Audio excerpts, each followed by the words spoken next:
யாராவது தப்பு பண்ணணும்னு நினைச்சீங்க, உங்களுக்கு தூக்கு தண்டனை தான். ஜாக்கிரதை. குட்டி பாப்பா, இந்த வீடியோ உங்களுக்காக தான். அதனால ரொம்ப கவனமா கேட்கணும், புரிஞ்சுதா? பாயிண்ட் நம்பர் 1, உங்க அப்பா அம்மா உங்க கூட இல்லாத போது தெரியாதவங்க யாராவது வந்து உங்க கூட பேசினா அவங்க கூட நீங்க பேசவே கூடாது. பாயிண்ட் நம்பர் 2, நீங்க ரோட்ல நடந்து போகும்போது யாராவது பேட் பாய்ஸ் வந்து வேணுன்ட்டு வந்து உங்களை இடிக்க வருவாங்க. அதனால ரோட்ல நடந்து போகும்போது ரொம்ப உஷாரா நடந்து போகணும். அதே மாதிரி ஷாப்ல போயிட்டு ஏதாவது வாங்க போகும்போது அங்க கூட்டம் அதிகமா இருந்ததுன்னா அங்கேயும் சில பேட் பாய்ஸ் வந்து பேட் டச் பண்ணுவாங்க.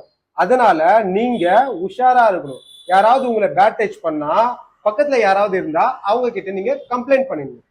பாயிண்ட் நம்பர் 3, தெரியாதவங்க யாராவது உங்களுக்கு ஸ்நாக்ஸோ சாக்லேட்டோ அந்த மாதிரி வாங்கி கொடுத்தா அதை நீங்க வாங்கி சாப்பிடவே கூடாது.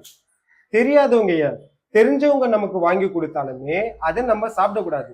உங்க அப்பா அம்மா கிட்ட போயிட்டு அந்த ஸ்நாக்ஸை காட்டி இதை சாப்பிடலாமா வேணாவான்னு பர்மிஷன் வாங்கி தான் அதை நீங்க சாப்பிடணும்.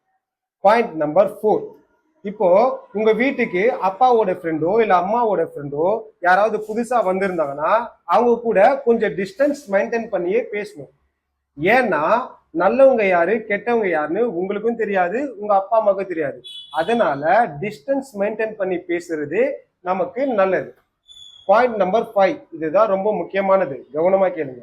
இப்போ நீங்க தனியா இருக்கும்போது யாராவது உங்களை பயம் காட்டி பேட் டச் பண்ணுறதுக்கு ஃபோர்ஸ் பண்ணுவாங்க, உங்களை பயம் காட்டி தப்பான விஷயங்கள் செய்யறதுக்கு முயற்சி பண்ணுவாங்க. ஆனா நீங்க பயப்படாம அவங்கள பார்த்து ஒரு வார்த்தை சொல்லணும், எங்க அப்பா அம்மா கிட்ட சொல்லிடுவேன் அப்படின்னு சத்தமா சொல்லணும். அதை பார்த்து அவங்க பயப்படுறதுக்கு வாய்ப்பு இருக்கு. அப்படியும் பயப்படாம உங்களை மிரட்டி உங்க அப்பா அம்மாவை நான் ஏதாவது பண்ணிடுவேன் அப்படின்னு சொல்லிட்டு மிரட்டுவாங்க. ஆனா நீங்க அதுக்கு கூட பயப்படக்கூடாது. இன்னும் சத்தமா இன்னொரு வார்த்தையை சொல்லணும், போலீஸ் கிட்ட சொல்லிடுவேன் அப்படின்னு நீங்க சொல்லும் போது அந்த பேட் பாய்ஸ் என்ன பண்ணுவாங்க, பயந்துட்டு உங்களை விட்டு ஓடிடுவாங்க. நீங்க எந்த நேரத்திலையும் உஷாரா இருக்கணும், பயப்படாம இருக்கணும். புரிஞ்சுதா? நீ சொல்லுமா.